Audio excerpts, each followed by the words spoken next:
మన రవితేజ సార్ ఇరుముడి సినిమా నిన్న Monday non holiday, అది కూడా అన్ సీజన్, డ్రై సీజన్ లో కూడా బుక్ మై షోలో ఈవినింగ్ 20.1K టికెట్స్ సోల్డ్ అని వచ్చినాయి. ఈవినింగ్ షోలో ఆల్మోస్ట్ 80% ఆక్యుపెన్సీ.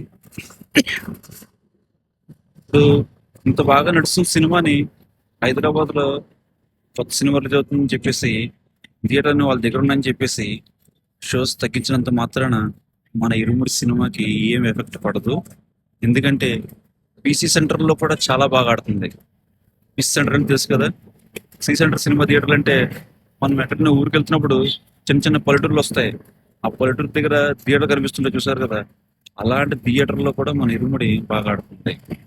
ఆల్మోస్ట్ ఇక థియేటర్స్ క్లోజ్ అయిపోతాయి, ఇంక మూసేస్తారు అన్న థియేటర్లో కూడా మన ఇరుముడి సినిమా వచ్చి వాటికి ఊపిరి పోసింది. చాలా హై రేంజ్ బడ్జెట్ సినిమాలు ఏ సెంటర్లో బాగా ఆడతాయి, తర్వాత బిస్ సెంటర్లో బాగా ఆడవు. కానీ ఏ సెంటర్లో ఆడిన కలెక్షన్ చూపించేసి బ్లాక్ బస్టర్లు అవి అని చెప్పి పోస్టర్లు వేసుకుని ఫేక్ ప్రామిస్ చేసుకుని చూపిస్తుంటారు. కానీ మన రైతర్ సార్ సినిమా పల్లెటూరులో థియేటర్లో కూడా బాగా ఆడుతుంది. ట్రాక్టర్లు వేసుకుని మరీ వెళ్తున్నారు జనాలు. ఆ? చాలా రోజుల తర్వాత చాలా పల్లెటూరులో అంతకుముందు సినిమా రిలీజ్ అయితే రిక్షాల్లో ప్రమోట్ చేసేవారు, రిక్షాలు ఈ సినిమా వస్తుంది చూడండి అని.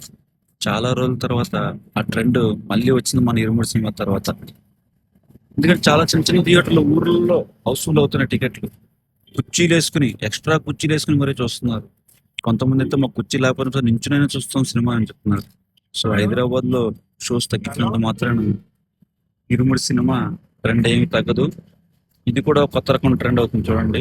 ఖచ్చితంగా హైదరాబాద్ షోస్ తగ్గించినంత మాత్రాన ఏమి జరగదు, ట్రెండ్ అలా కొనసాగుతుంది.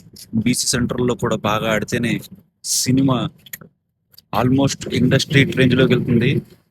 అప్పుడెప్పుడు మహేష్ బాబు సార్ పోకిరి సినిమా తర్వాత బీసీ సెంటర్లలో కూడా నాన్ వర్కింగ్ డేస్ లో కూడా హౌస్ఫుల్ అవుతున్నాయంటే మన ఇరుముడి సినిమా కోసం, హైదరాబాద్ కోసం, షోస్ కోసం ఎవరు బాధపడకండి.